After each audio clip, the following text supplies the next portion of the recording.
I've got The Fighting Patents, which was my grandfather's book, and I'm going to read some about George Patton's career. See if we can situate the book so it's less awkward while I'm waiting for my food. The World of Fire, this is Chapter 4. The Third Army moved further and faster and engaged more divisions in less time than any other army in the history of the United States, possibly in the history of the world. George S. Patton.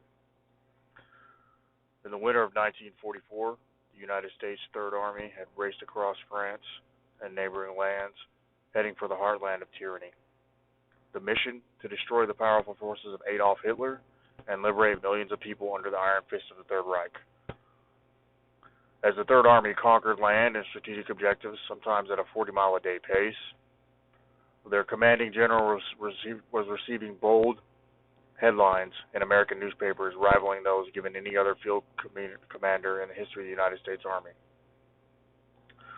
Soldiers either loved Patton or they hated him. He evoked such a response in people. To his credit, the vast majority respected him as a military leader.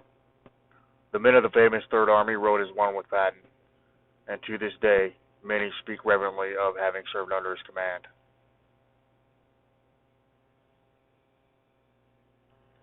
So, one of the good sources, I guess, for Patton is War as I Knew It. And he's also kind of regarded as a crazy person for a lot of reasons, some of which are justified. Like his belief in reincarnation. That's depicted in the George C. Scott movie. If you actually look at Patton's speeches, he sounds like a bitch. Like he has like the tiniest little voice. He does not sound like George C. Scott. He does not have my voice. Okay, he sounds kind of all high. You know. Most military researchers place the late General Patton in an elite group of historical commanders. In fact, thorough study of his military exploits leaves no doubt that he possessed a greater understanding of the battlefield than most who ever fought a war. His prowess was not lost on allies or the enemy. Field Marshal Erwin Rommel wrote that although the Americans had done well in Tunisia, we had to wait until the Patton Army in France to see the most astonishing achievements in mobile warfare. Joseph Stalin later concluded that the Red Army could not have conceived, never mind have executed, the Third Army's incredible dash across France. Well, no shit. Russian Army has terrible logistics, even back then. And a lot of the Russian commanders were known as bloody commanders. So guys like Zhukov that literally would just lose, 10, 20,000 men in a battle, starting all the way with Kalkengall, running all the way through to Silo Heights, is Zhukov's career, and it's like massive losses of material and men. Patton has the reputation, his guts, our blood, that kind of thing, but his casualty rates were really nothing. I mean, in the grand scheme of things, comparatively. So they had a few commanders on the Red Army side that were good. Rokossovsky would be an example, or Vatutin, who was was assassinated by Ukrainians, were good commanders. Patton brought many elements to the battlefield. He was an ardent student of history and superb tactician as well. His complex personality accepted and reveled in a belief in reincarnation, ESP, destiny, fate, and luck. Two stanzas from unconnected parts of a long poem called Through a Glass Darkly, one of many that Patton wrote during World War II, touch upon reincarnation directly. Through the travail of ages, midst the pomp and toil of war, have I fought and strove and perished countless times upon this star. So as through a glass and darkly, the age-long strife I see. Well, where I fought in many guises, many names, but always me. Further explaining Patton's long-held belief in fate and luck, Ruth Allen observes that he had many reasons to believe in luck and circumstance, He used to say that luck was something you were born with. It was like money in the bank. And a frontline soldier spent his luck quicker than a rear area cook. Near the end, my father felt that he had spent his luck because the last few shots landed closer to him each time. He used to say, luck is the subconscious realization of the facts of the matter before your brain takes them on. Even Napoleon asked before he would promote anyone, is he lucky? Patton, as the voracious student of past military leaders and wars, many times seemed to call upon the ages for help in winning a battle. One story epitomizes this.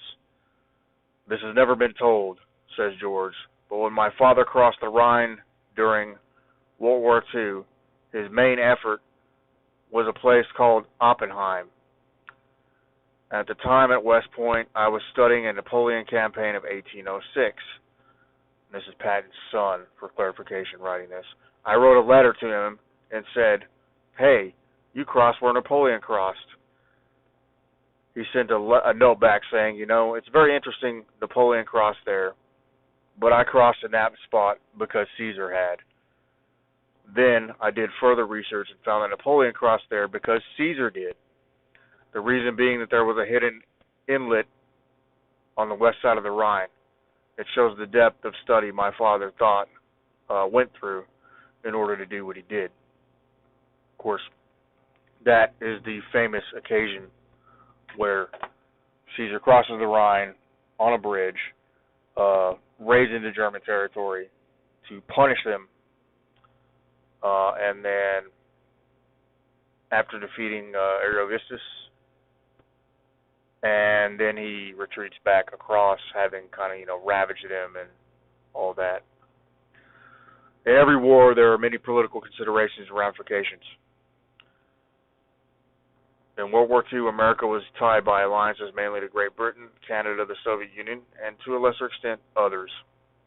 Since the various armies were carrying out the policies of their own governments, certain rivalries and controversies were sure to develop. As an example, over the years since the war, many people have come to the conclusion that vital gasoline supplies were withheld from Patton during his race across France and Germany. It wasn't to slow him up per se, says George Patton, but to reinforce the British. There was only so much gas to go around. Patton goes on to add, issues concerning what resources would be made available to whom were highlighted by the well-known fact that there was competition between British Field Marshal Bernard Law Montgomery and my dad. So for clarification, they are both named George Patton. The famous Patton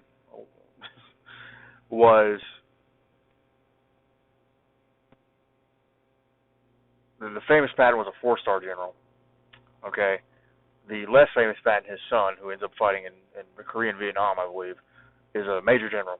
Okay, so he's part of the book. He's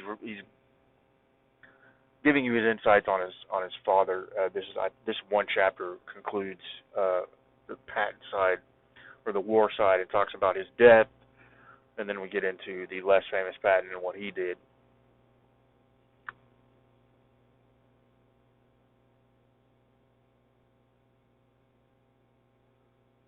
Patton, for his part, wanted the gasoline to keep the tanks moving. Responding to rumors that his soldiers were employing creative ways of obtaining fuel, he once said, there was a rumor, which officially I hoped was not true, that some of our ordnance people passed themselves off as members of the First Army and secured quite a bit of gasoline from one of the dumps of that unit. This is not war, but it is magnificent. Look, stealing is like part and parcel of soldiery. I'm sorry, it's just like it is.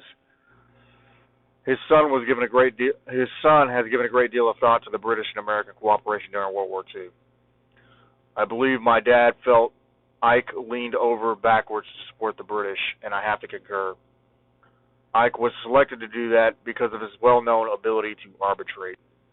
He was selected for that job by Roosevelt and Marshall.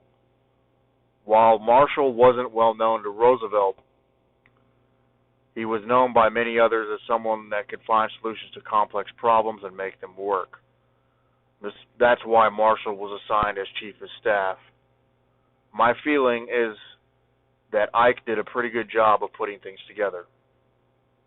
While Patton feels that Eisenhower was a compromiser, he also recognizes that his role was one of unity, coalition warfare, bringing the whole Allied effort together. Therefore, he comments, I don't think you can criticize Ike too much, but at times he did overstep himself. This may be true, particularly with Montgomery.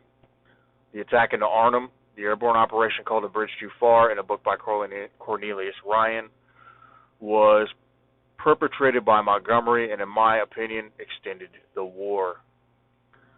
It was not the right decision on the part of Eisenhower. He should have reinforced success by putting those resources behind the unit gaining ground, which happened to be the Third Army and to a lesser extent the First Army at the time. So, this was Patton and Bradley. Patton is also convinced the United States also bent too far for the Russians.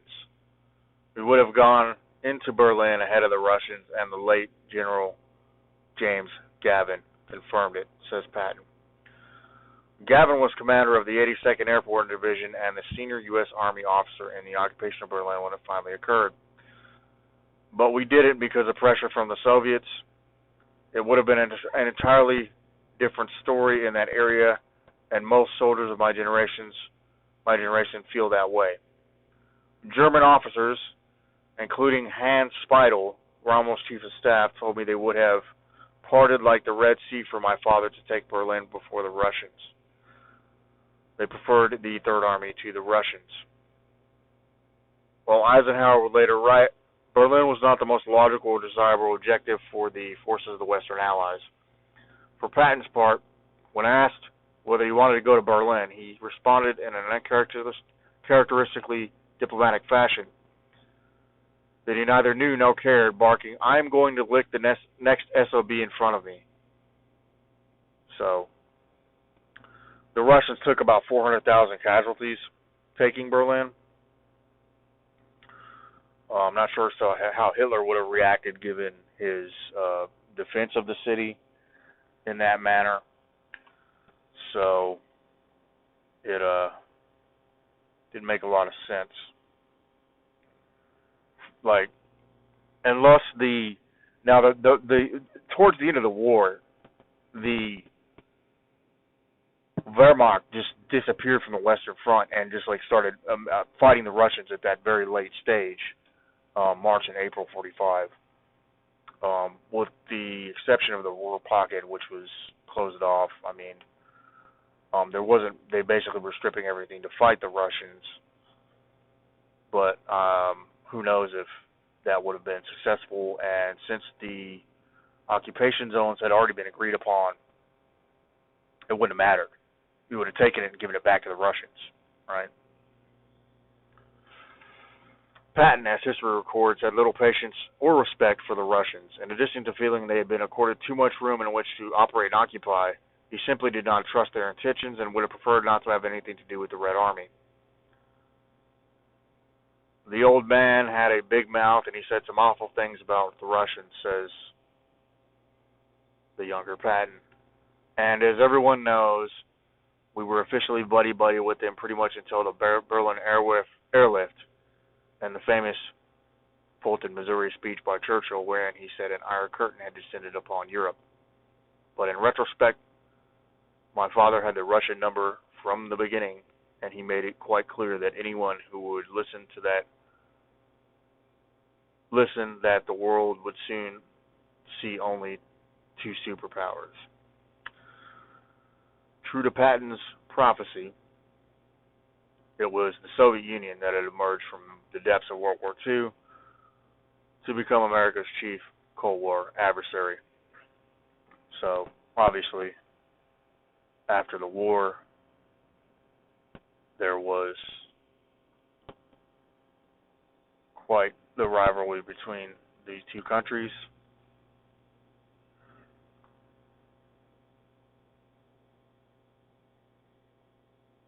Probably the most famous German general during World War II was Erwin Rommel. Patton thinks he was a brilliant armor commander. However, Rommel did have several problems, observed Patton. He didn't understand logistics and expected everything to be handed to him. Of course, that thought has ruined plenty of people over the years. Hitler also didn't understand logistics. He should have read history in greater detail. Generally, the German army was very poor logistically in a lot of ways. So, what happened, for instance, with the North African campaign was it was not planned, because what you have is Mussolini attempting to invade Egypt, occupying a small town across the Egyptian border and just sitting there. The British moving all their available armor, launching a pretty brilliant counterattack, which did show they kind of knew how to use tanks. At least he had armor divisions. And then, of course, the Africa Corps is placed into Tunisia and moves across, placed in Libya, and is moved across to fight the British. And there's some local successes, and he just goes with it and ends up on two occasions nearly getting into Egypt and taking the Suez Canal. What happens each time is they're not given supplies. So, for instance, the Germans will drop a huge paratroop force into Crete. This is speculation. Whereas they could have taken that same force and, for greater strategic effect, dropped it on Malta or Gibraltar and have affected the course of the war. But Rommel was never given supplies, and in fact, in 1941, as he's having trouble with his first counterattack against the British and coming up against greater numbers and having supply issues, the Germans are preparing to invade the Soviet Union, and of course they don't tell him, but that's where all of their stuff is. And then, when the Soviet Union is invaded, the head of German logistics says we're never going to get farther than Smolensk. Okay, they end up getting farther than that actually, but their actual gains that they end up holding on to until 1944 are around that area. So he was pretty correct, and the logistics system of the Germans was weak. It wasn't motorized. There were all kinds of problems with it. So, yeah, there's a definite issue. But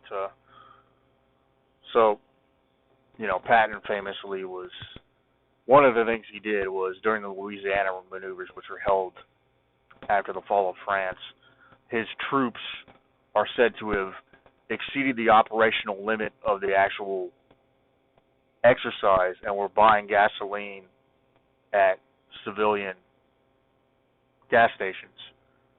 And when confronted about this being a breach of the rules and you're operating outside of the area, he said, well, I wasn't aware the war had any rules. So that was kind of his mentality.